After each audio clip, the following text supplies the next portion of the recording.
Great. Hi, Duncan, and nice to meet you, Stephen. Great to be part of the program here.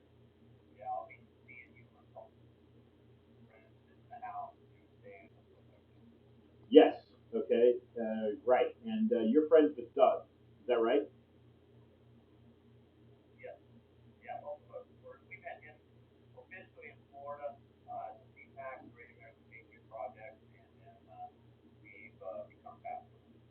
Okay. Yeah. Fantastic. So I know Doug from Doral in October at a conference called AmpFest.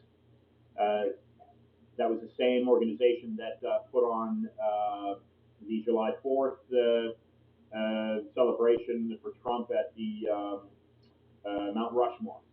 Same organization. So that's where. What's that? Hey, Alex Phillips. Yes, that's correct. Yes. Yeah. So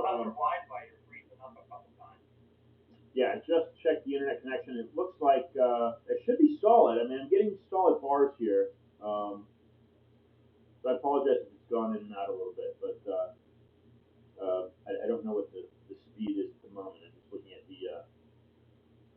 It is saying that it's unstable. So anyway,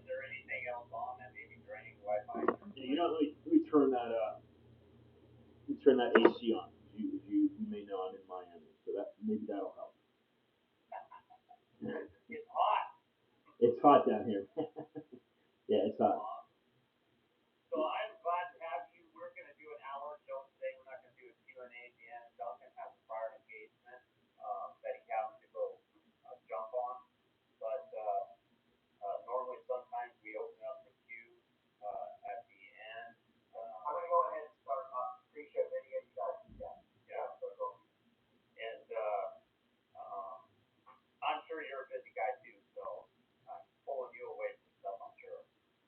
No, that's fine. I set aside some time here this afternoon as you and I have been in dialogue. So yeah, you got the hour if you want it.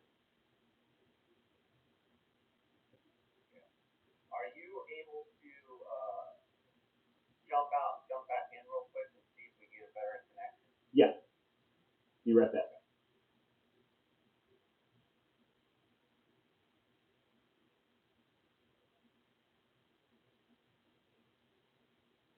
All right. So what I'm doing here is the request for a Zoom meeting, and instead of run Zoom from the iPhone, because I want to record. Here we go.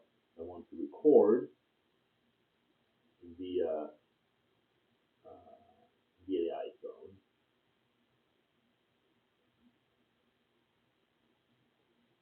Um, let's see here. Type in. So what I'm doing here is I'm downloading the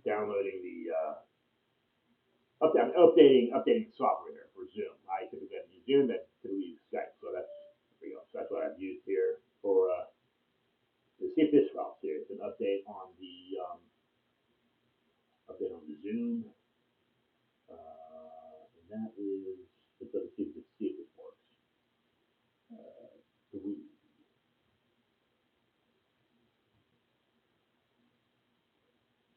Okay, here we go. Let's see if get in here, and we're at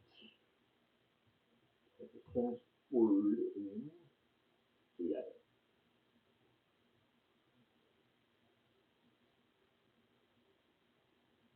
Okay. Duncan, good. All right. So I did a software update. See if that helps.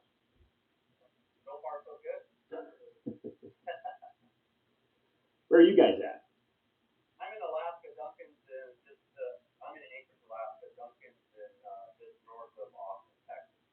Cool. I was recently in Houston.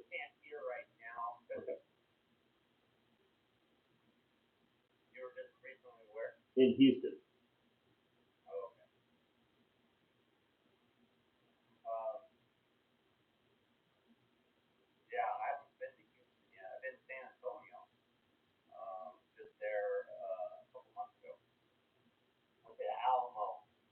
Oh, good. Yeah. All right. Am I freezing up still? That's too bad. Let me close. Maybe it's the windows I got open. I don't think it's. I don't know if it's Comcast or what. Let's see.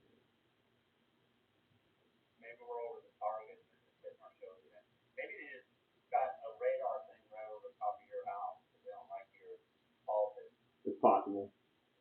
It's possible. I just I just finished with the retired Major General from the U.S. Army, Mary Eder, and she's written a book about cyberspace, American cyberspace, and the issues with misinformation and how the what NHS. Oh, I see. Um, so yeah, no, I think I don't know. It's probably my computer. It's an older. Might be. I might need to update that software as well. So that's great. That's Alaska. It sounds nice, man. Um,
Thank you very much, Ian Trust. Yeah, thank you very much. Appreciate it.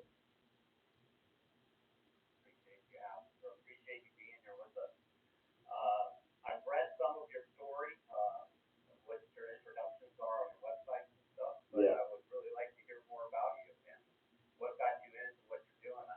Yeah.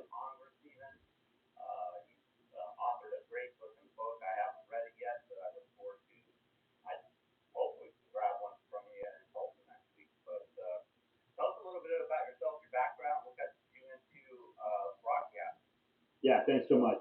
Look, I didn't expect to get into what I've been doing now for closing in on coming up here on 4 years. But the background, the stage is set this way. I was living in Miami Beach. I was living in South Beach, and a friend of mine who ran a very successful PR firm in New York approached me and said, Ian, you've got to join me for the town hall meeting regarding the Zika virus. And perhaps your listeners and perhaps a few of you may remember that. So at the time, the CDC was pressing and pressuring everyone to spray themselves with DEET and mosquito off, some of these different chemicals. So we had activists coming out and saying, hey, those are chemicals that are harmful, and the pesticide that was being sprayed is a neurotoxin out of Europe. So the governor out of Puerto Rico, Ricky Rosselló at the time, starts chiming in and saying, "Hey, I'm not going to accept this World Health Organization shipment of this pesticide called Naled. Other trade name is called Dibrom, and the local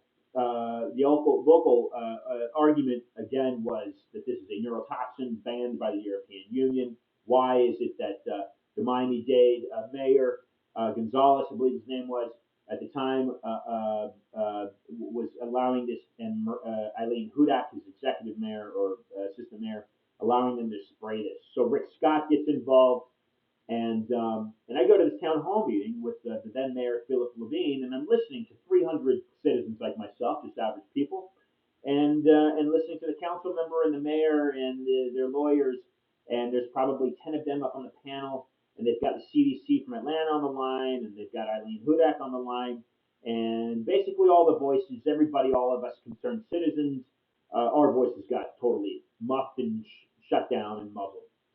And I says, this is, this doesn't seem like a democracy. They're living off of our wages. Our taxes are paying for their wages. They should be listening to the local voice. And so as I began researching this, guys, I found so much corruption in and around the pesticide. And for your listeners to understand a very preliminary level here, what shocked me and totally opened my eyes was that Zika, there's a patent on the Zika virus, and that stems from a research laboratory out of Uganda that's financed primarily by the Rockefeller Organization. This is the 1930s. It was found from a monkey, a macaque monkey, and the pesticide was engineered about a decade later out of the Chevron Chemical Corporation. So right there, I'm kind of sniffing out and saying, wait a second, the Rockefeller, Chevron, University of Chicago, and then I find this research fellow out of Stanford. I'm a California native, and I says, I've been to Stanford a number of times, and I says, okay, this guy's talking about some of this corruption in the United States banking system. So I'm adding up some of these things. I'm saying, are there some eugenics elements at play here? What's really going on? But this is what startled me, is that as I began talking about this and coming out about this and saying, hey, these citizens have a point. This is banned in Europe for a reason. The governor of Puerto Rico rejected it from the World Health Organization. There's credible evidence that this is harmful. And so I befriend this former JAG lawyer, and she's from Tallahassee. We got very close. And I says, look, I'm going to go to Tamiami. I'm going to go to the local airport here. I'm going to stage a protest. I'm going to gather some people. We're going to build some signs. We're at least going to inform the pilots as they drive in of what this stuff is. She says, okay, let me send a text, see what I get. So I don't know who she contacted. I have an idea who she might have contacted. She wrote me back in a text message saying, if you stage this protest, they'll shove the cameras away. They'll force the news media to close cameras. They'll throw you on the private land, so then therefore charge you with trespassing. And she says the word that I'm getting is that you'll likely be charged with they'll tack on a charge of terrorism. So I don't know about the two of you guys, but my family's been in North America since the 1640s. My great grandfather times 15 landed in Quebec from France from 1640. You're going to call me a terrorist. Perhaps the Native Americans might call me a terrorist, but no other white person or another person in the U.S. government is going to call me a terrorist. And that's for sure. So that's what kind of blew my stack. And I started this program, and I'm talking to somebody about this, and they have a little studio in Wynwood. It's called Wynwood. It was called Wynwood Raider. They're doing something different now. And Kitty was the manager at the time, says you got to come in and talk about this stuff. You got to talk. So that's how it all started for me. I started doing interviews with various people, whether it be Ray McGovern, CIA folks, Judy Mikovits. The list goes on. As you visited my website, I've had some great guests on the program, and then I meet this guy out of California that defended some cases. I think he worked for Kobe Bryant. Mark Shaw is his name. And I meet with Mark in San Francisco, and Mark sits down and he says, Ian, you got to write a book. This is a couple years ago. So I start writing a book, and I find this publisher, and this publisher is trying to, first off, I want to mention the guy from Stanford. His name is Anthony Sutton. And I want all your listeners to go out and look at his stuff that he's written about the Skull and Bones and some of these societies that are elements that still exist from the former Roman Empire. Because let's not forget where we came from. We all came from England. If we're speaking English, that's where the language came from anyway. But the United States, founded by the Protestants out of England primarily, and that is nothing further than a former part of the Roman Empire. Same with all the other European countries, Germany, France, Switzerland, what it may be. So you follow these roots out. Some of these elements still exist today, including Rome, which is a major city that still exists, and it all kind of makes sense. So when you're reading, there's research by Sutton and some other people. There's a number of them out there. G. Edward Griffin's another one. All of these things really kind of add up and make a lot of sense. But that gives you an idea of why I started doing what I do. Trying Days, the publisher. It's on pre-order. You can find it. You can find it on Amazon, a number of outlets. And that's why I wrote the book, because former defense attorney in California, Mark Shar, suggested I write the book. Wow. So the pesticide.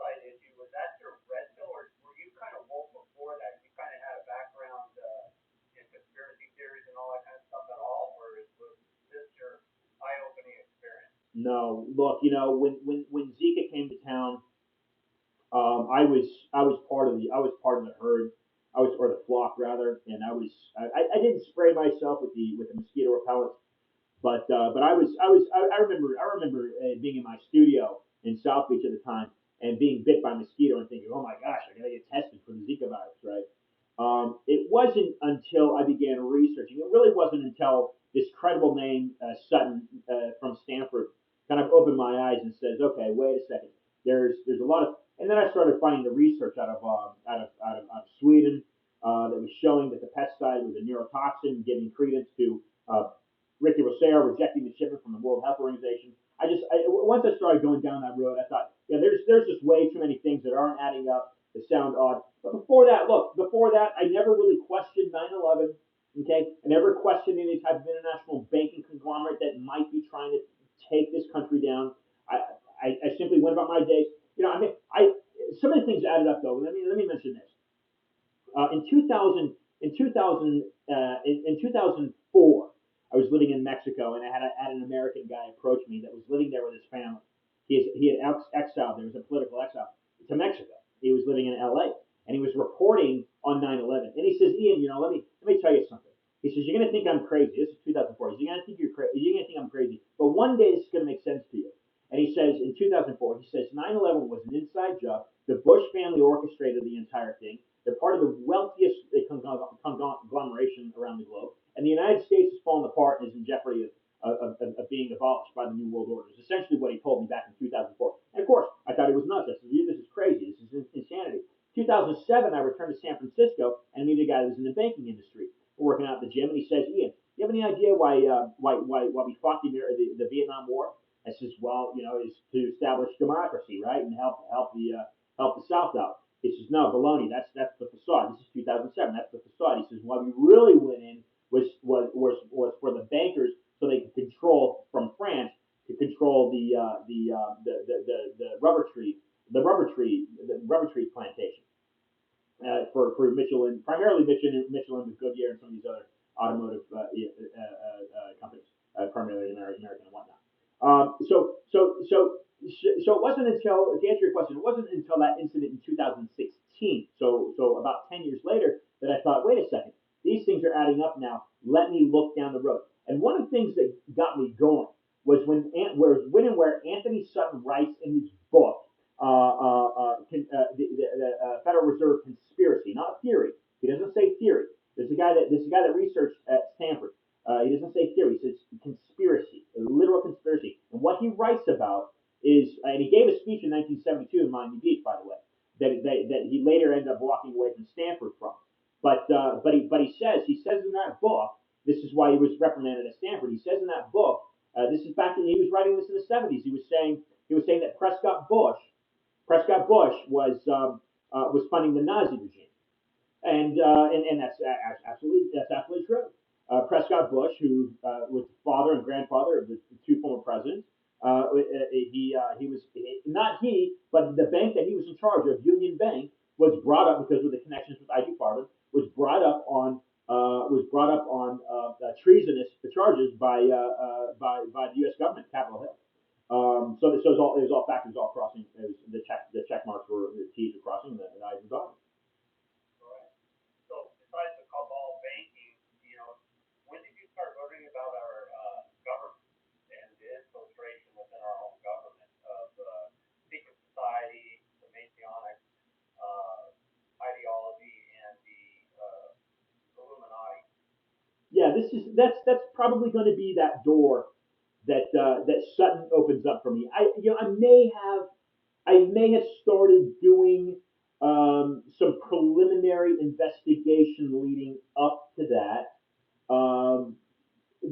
Maybe in the year or a few months prior to the Zika thing unfolding, I have to go back and look at the YouTube videos that I was doing. But I would say right about that time is really when I started looking at it.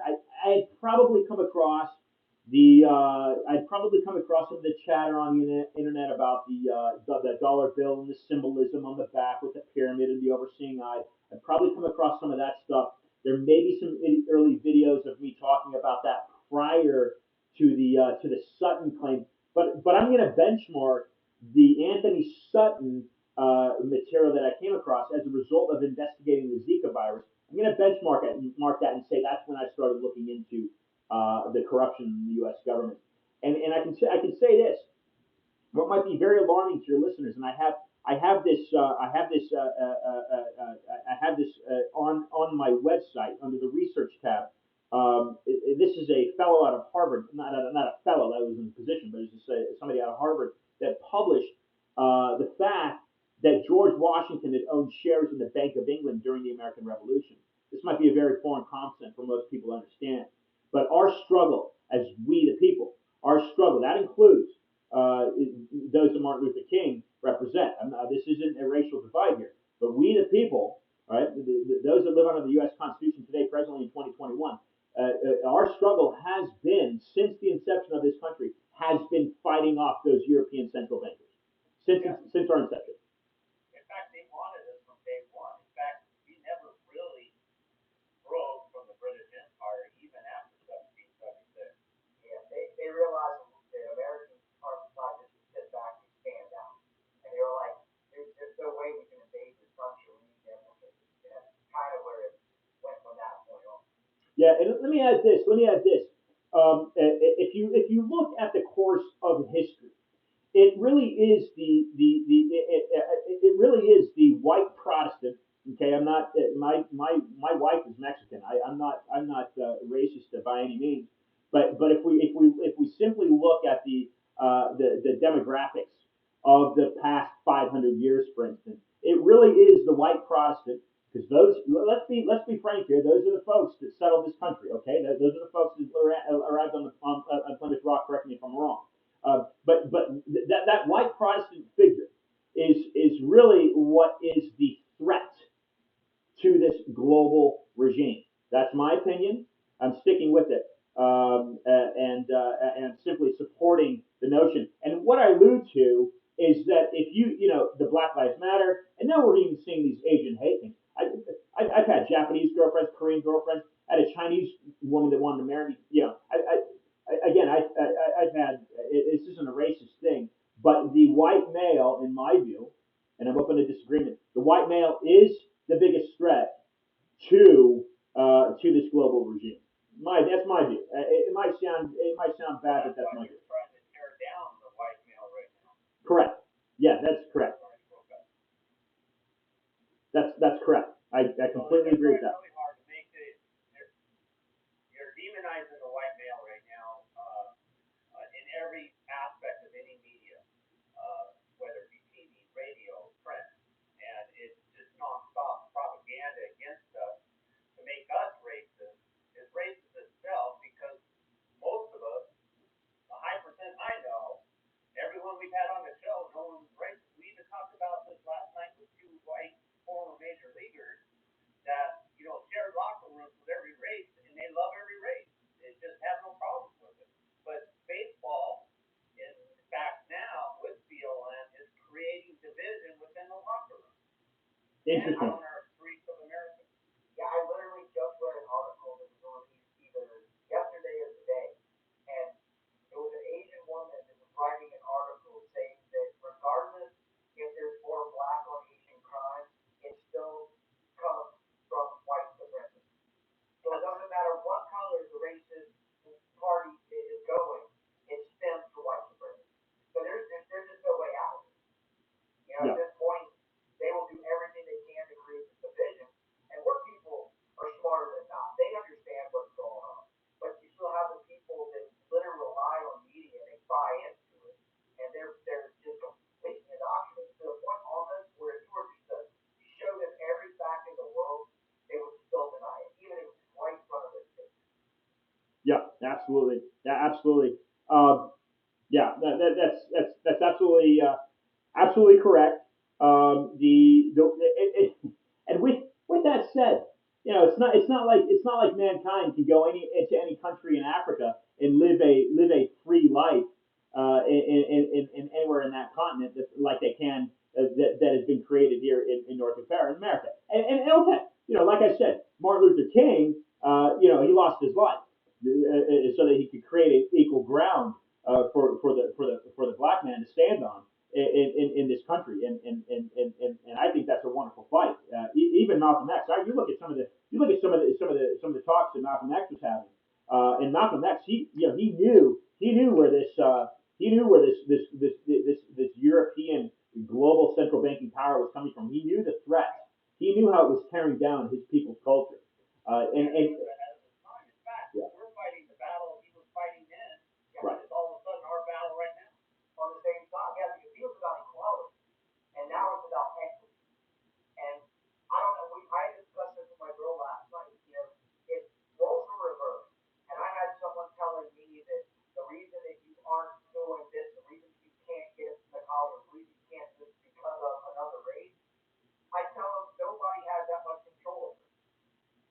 Like nobody has that control over it. So it's amazing that they can convince people that they are literally being held down by another race. That would make me get off my ass and try even harder. Going, hell no. Nobody's responsible for me but me and God. right, correct, and that's one of the cornerstones, isn't it? Isn't it? Of the foundation is freedom of religion. Are you familiar with the liberation theology? Are you familiar with what liberation theology is? Yeah, and so that's of course being guys and attacking some of these basic, not only in the United States, big time up in Canada. I was just sent a couple of different clips from a pastor holding services in Alberta, and now he's got a chain link fence around his church. I mean, the church, the ability, the freedom to preach and worship God, regardless of your theology, is being attacked now under the guise of your health. Was that fourth pastor that kicked everybody out over the Easter weekend? Yes, yes, Yes, that was the congregation. And I got to admit, that was one of the best things that I've seen when he did that. Because we've been to our show multiple times. And there's a lot of dangers right now with corruption in our government, corruption in local politics, and so forth. But the biggest danger of the preachers that aren't standing up for what they're doing. Because they're shutting their churches down, they're taking away our ability to worship. They're not. Like, honestly, a preacher right now that knows the Bible should go, okay, guys, I can't say for sure, but this looks like Revelation to me. So you may want to think twice about getting the jab. You may want to think twice about what you're doing right now. Because we showed a video last night, and the bishop said, you can you can serve God or you can serve the world. But you can't serve both. You can offend God, you can offend the world, but you can't offend both. You better make your choice. And a lot of our preachers are making the wrong choice. agreed, absolutely agreed. That was a great show last night. That intro last night was 10 minutes long too. I highly encourage anyone to miss last night's show to catch that. At least catch that again. I mean, it was it in these times, it's hard because we want to do the right thing. We need to do the right thing. We want to be here for the people. We want to help people in this world. But a lot of people we feel are turning on us, and he had pointed out, God or Jesus says the world hated me and they're gonna hate you too. But basically, if you're not hated right now, then you're not doing the right thing.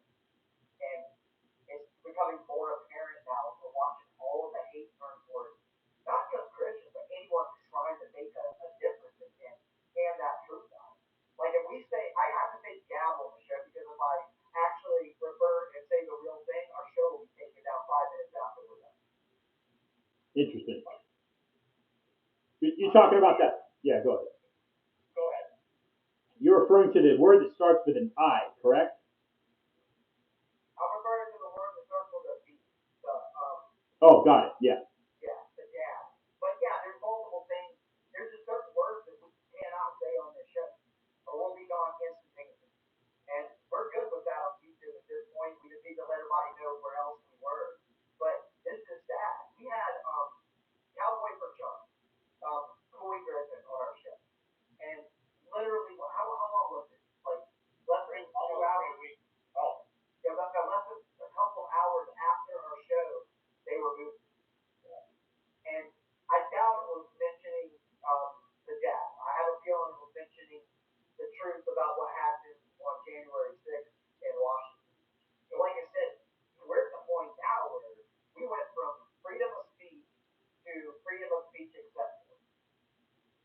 And Duncan, what platform are you speaking of, and who's the who Yeah, removed it? it was YouTube was the one that removed it, and we have YouTube moderators and Google moderators that come into our show and actually delete comments even. I mean, in Wow. live shows, they will literally start deleting comments. People will be like, well, "Where did my comment go? Where did my response go?" And that's how we know because when I got the information for that deleted show, it said that it was done by a real person, by somebody that worked with a team, so it wasn't AI. Like, and they literally have people watching and guarding shows now, so that if you mention anything, just like with Devin Nunes the other day. No, not that was it. So it was your government that they removed from YouTube. DeSantis. DeSantis. Yeah, DeSantis.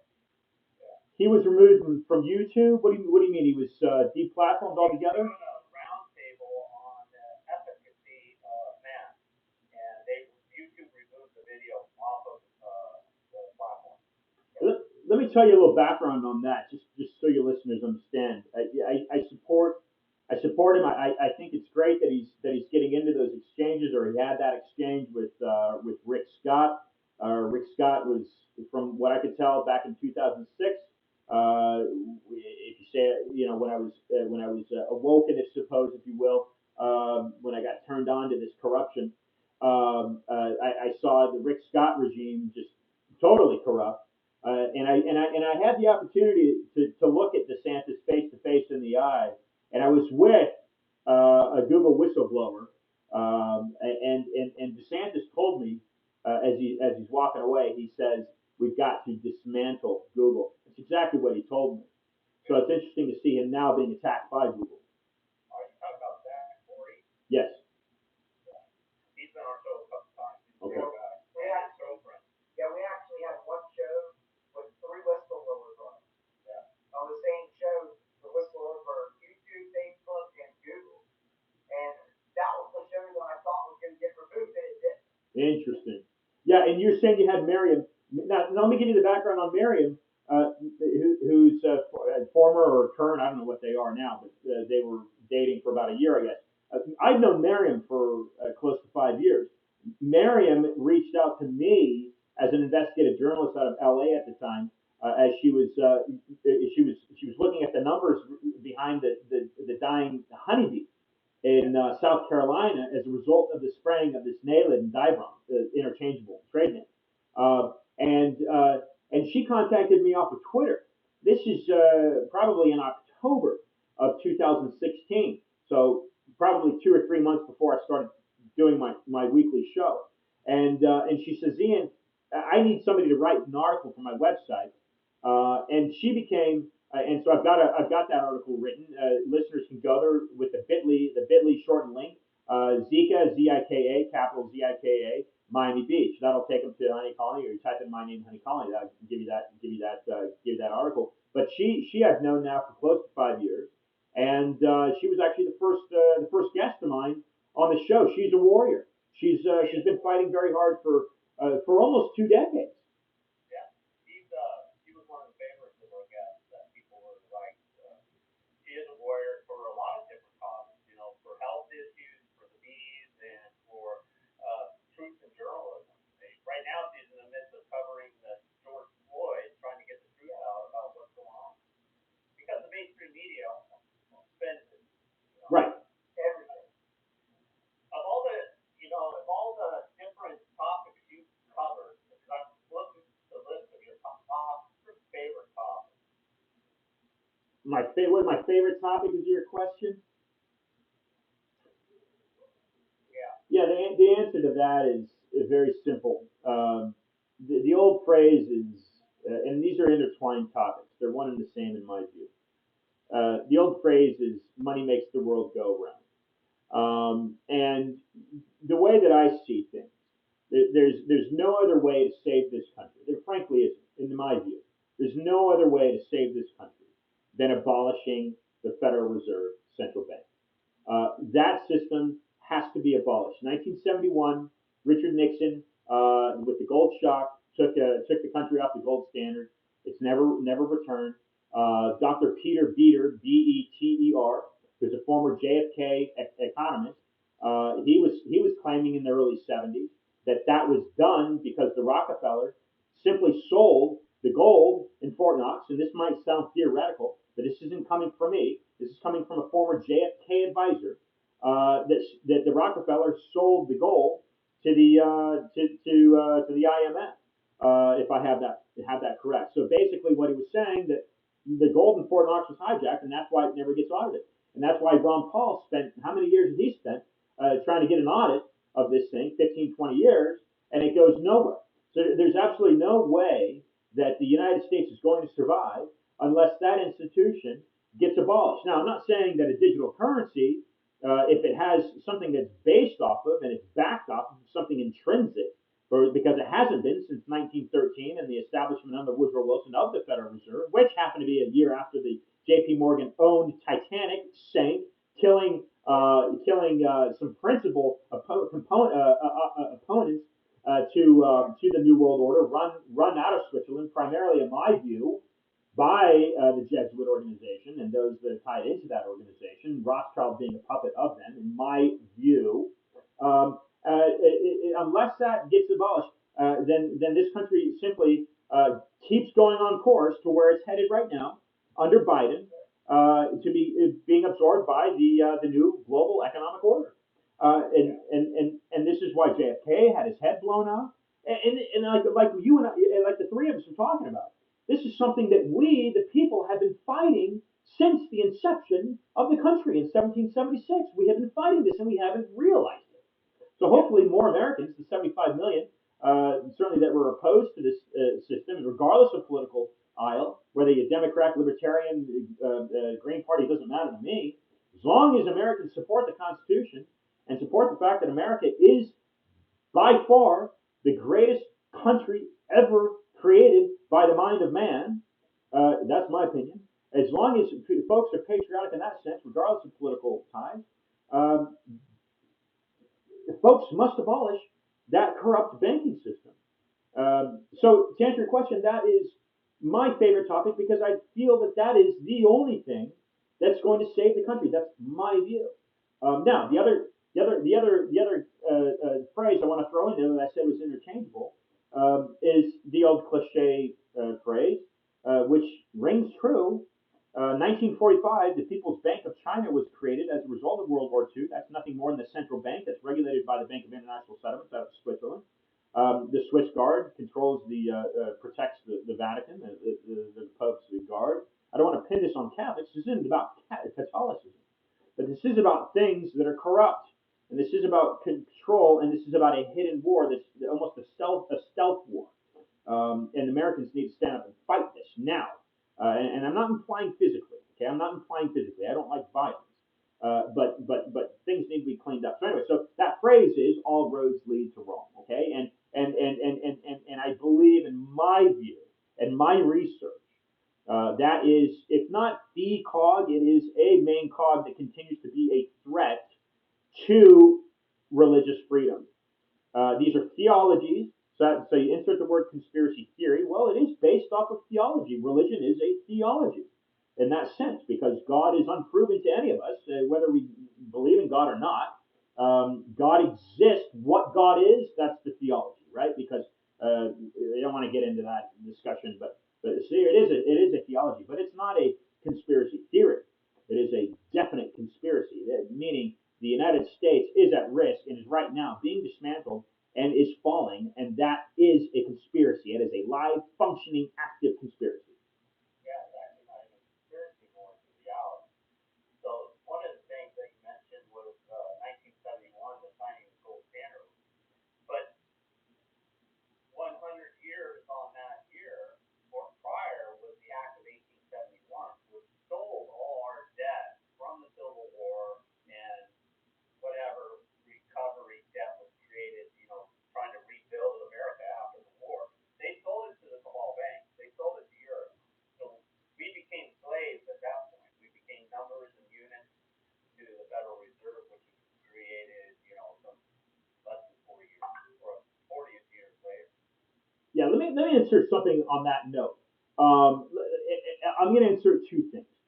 We can look at Garfield. Garfield was another president who was assassinated, but Abraham Lincoln, probably the highest profile outside of JFK, that was assassinated for again trying to alleviate that federal debt. Andrew Jackson, in that regard, Andrew Jackson, only 20 years prior to Abe Lincoln, he's the only president out of 45, now 46, uh, uh, uh, that left office without a federal debt.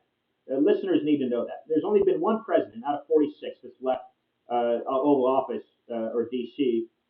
Without the nation in debt. That's a fact, and that should be alarming. And what I wanted to insert was this. I was in D.C. in December, and I'm sitting in the lobby of a hotel on Constitutional Avenue.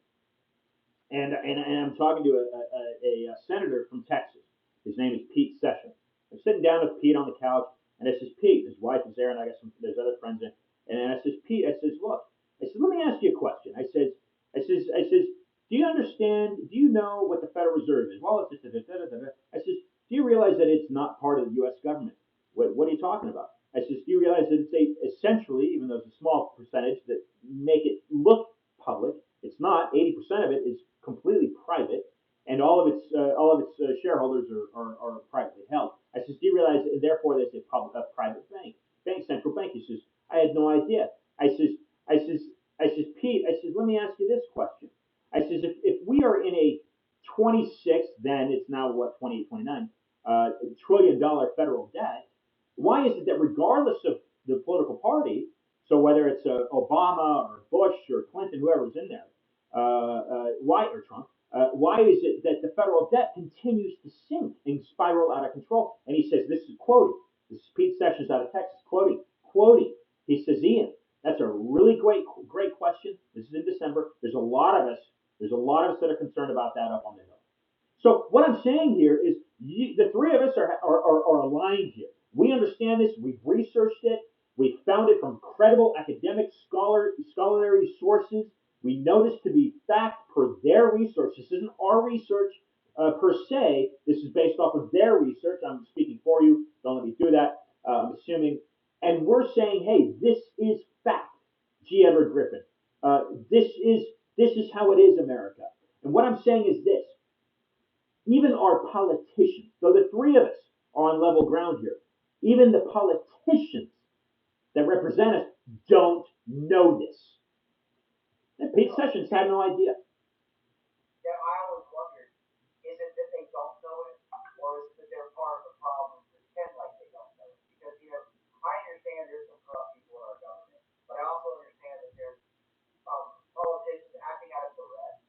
Obviously they don't want skeletons to come out, they don't want their families threatened and stuff like that, but the problem is there's still corruption no matter how you look at it. Anyone that's going to represent us needs to be willing to basically die on the hill, in order to make sure that the rest of the country takes care of. Because one person does not outweigh the needs of the nation. Yeah, I'll respond to that, and I'll say I'll give the majority the benefit of the doubt. Biden's been in D.C. for 40 years. You can't tell me he doesn't know what's going on. You can't tell me he doesn't know what's going on.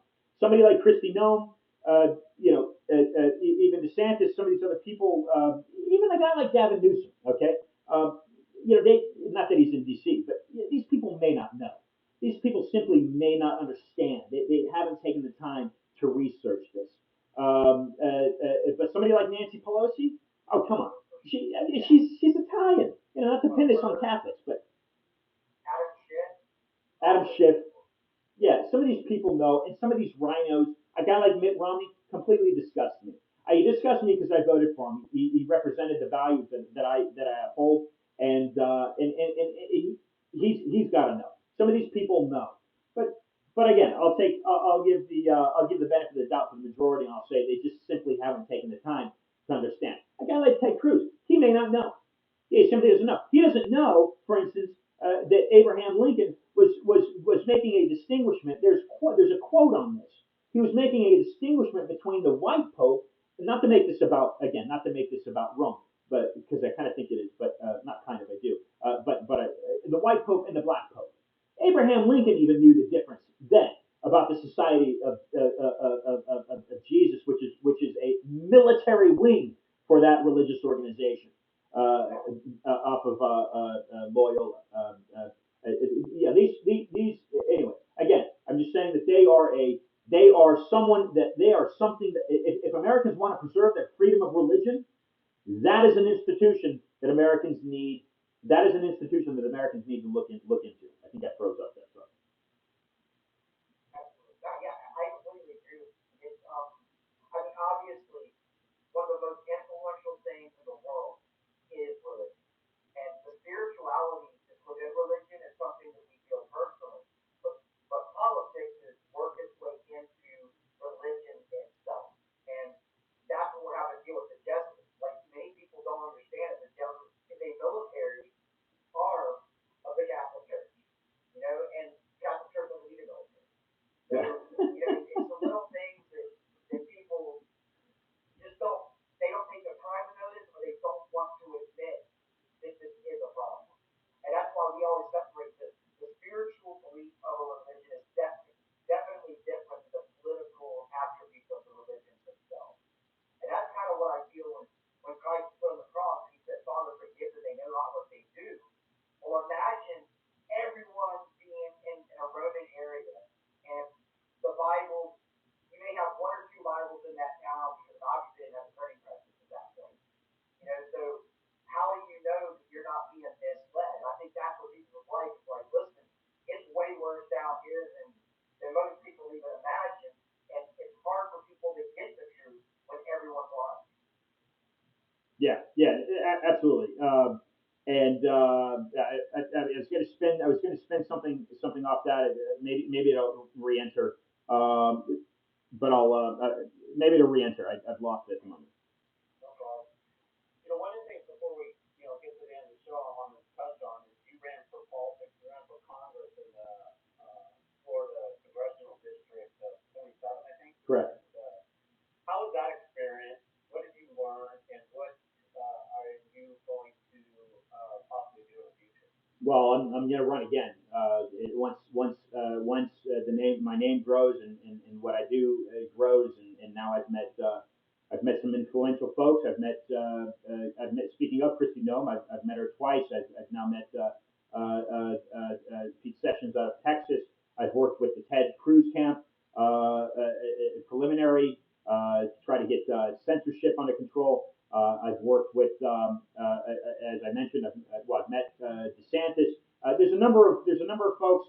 Joe Cullen, who I recommend if you haven't had him on the show. Yeah, Joe and I have become close. There's another woman. She was a Latino for Trump. And again, I try not to make this political. I try.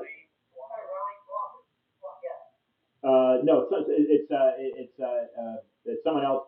But I'm familiar with Darlene as well. So anyway, as the name grows, as the movement grows, I will definitely be fighting again for all of our freedoms, and be running again. The experience that I learned was that if you are a no name, you got a big road to haul. And my movement went basically nowhere. But hey, you have got to open the door and step and put your foot in, and that is the only way to start to make a change.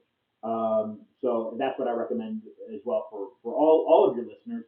I was living in the Northwest for the past year and a half before I came down in October. Back down, I was living I returned to Florida, and I was right involved in the local council meetings up there, getting to know the folks, and that's the only way that we are going to make a change is if we all put a foot forward because we can individually, you can make a difference.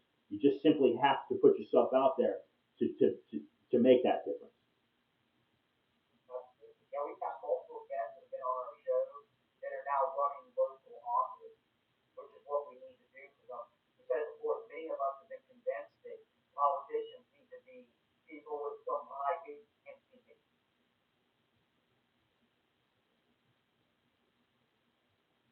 Our system, not many people had big fancy.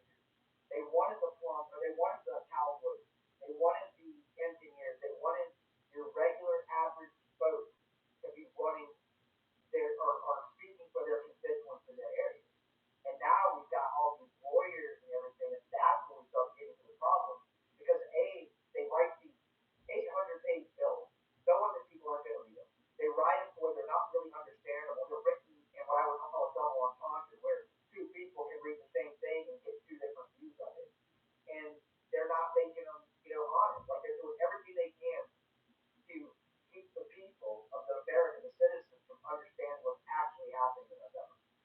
and you know, this is what I was going to mention was I hate to point fingers at any organization because this isn't about Catholicism, but it is about Rome.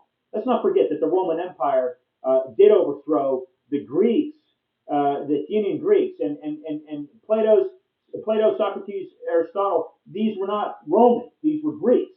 So much of what we get at Harvard, and we get at Stanford, or we get at Oxford and Cambridge, these are based off of Athenian philosophies, Greek philosophies, not Roman. So I am pointing the finger in a sense at Rome. Rome, in a historical concept, Greece should be studied more than Rome. And if you want to go further back, then certainly go to the Egyptians as well, because that's where the Greeks had learned their mathematics and their architecture was the Egyptians. But this is what I was going to say, was that being in Florida, I'll tell you this. My understanding of this, and I can be corrected, I do wish to be corrected if I'm wrong, but Fidel Castro, Servando Gonzalez is a former guest of my program, and he's contributing.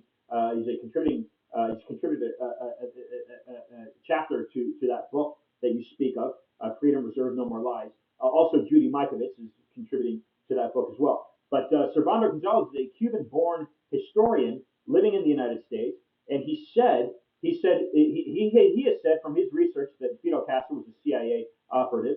But this is what's interesting is that Fidel Castro threw out all the Jesuits from that island. He threw out all the Jesuits. So he knew that could be, and he was a Catholic. He knew that segment of that organization could not be trusted. This is why I ran this is why I ran for government. This is why I fought, because I would lay in my bed on in South Beach, and I'd hear that crop duster buzz right overhead, and I could smell when they emitted the gases at 5 a.m. I could smell, and it smelled like burning flesh. And we were told not to leave our houses. It was so toxic, we couldn't leave our houses for that hour. But I could smell it right there, and that was to me. And there's a woman named Mila de Mura that was fighting out of Key West to close down the mosquito plants, the GMO mosquito plants in Marathon, which is run by a British manufacturing firm called Oxitec. She lost her life. She died in D.C. In the morning before she was supposed to meet with the EPA. She was found floating in a bed, or excuse me, in a pool. But that is why, because my airspace, the air that I was breathing was being attacked and infiltrated. I was being bombed in a sense, and so that is why I decided I have got to raise my voice. I have got to do what I can do as a human being that has any other right than anybody else on the planet to exist, to make sure that my environment is safe, and to make sure those around me, primarily at the time, the pregnant women, that their environment was safe as well. So that's really why I ran. I don't think you asked me a question, but I'm offering that. That's why I ran for that seat. No, that's spot on. In fact, living in Alaska, we have mosquito issues up here, and one of the things that I grew up with is the car or the truck coming through, spraying deep Wow. pesticides out the vehicles and clouding the streets of our neighborhood growing up as a kid.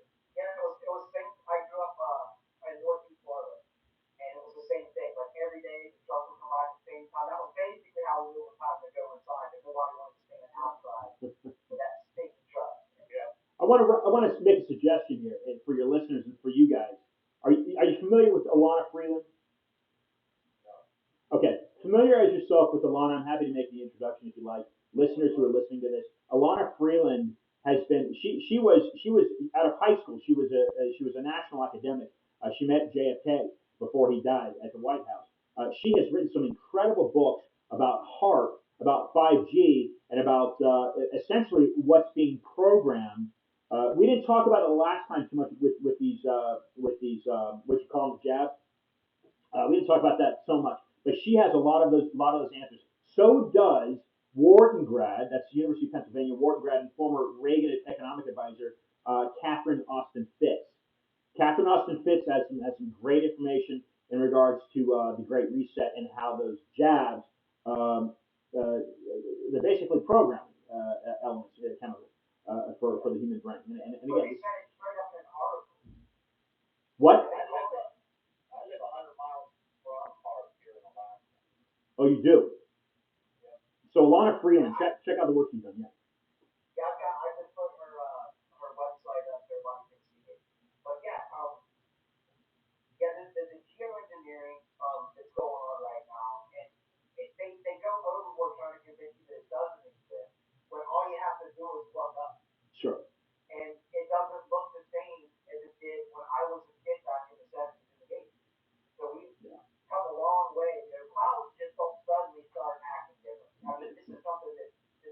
her forever. So if you don't think that it looks different today, then you weren't paying attention to it. Yeah, absolutely. Yeah, absolutely. And these aren't theories. These aren't theories. Yeah, the U.S. Air Force has a publication. I think it came from 1991 that literally mentions this phrase, chemtrails. That's coming from the U.S. Air Force. Yeah. But are they as prevalent now as they used to be? I mean, I don't, over Alaska, I don't see Christmas anymore. I don't see them as bad as I did. On occasion, like once a month or something, I'll see it. But there was a time where I was going out every night and they were just everywhere.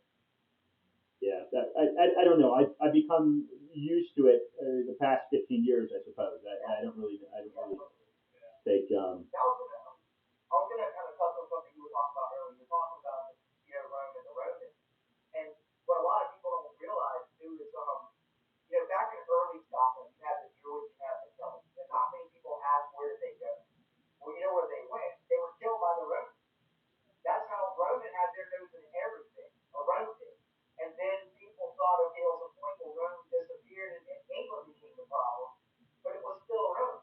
Yeah. They were still doing what Rome was telling them to do. So it may have been English kings like Longchamp, some of those people, but trust me, they were puppets for the puppet masters, which was still in Rome. So even though it appears to be different, same thing with Americans. Back in our revolution, yes, we were fighting the British, but it was British giving orders from Rome. Correct. Oh, here's something else. The Roman emperors became changed titles; they became popes. Yes. Here's something else that's interesting. I had Anastasia Nestopilova and their co-author. They both teach economics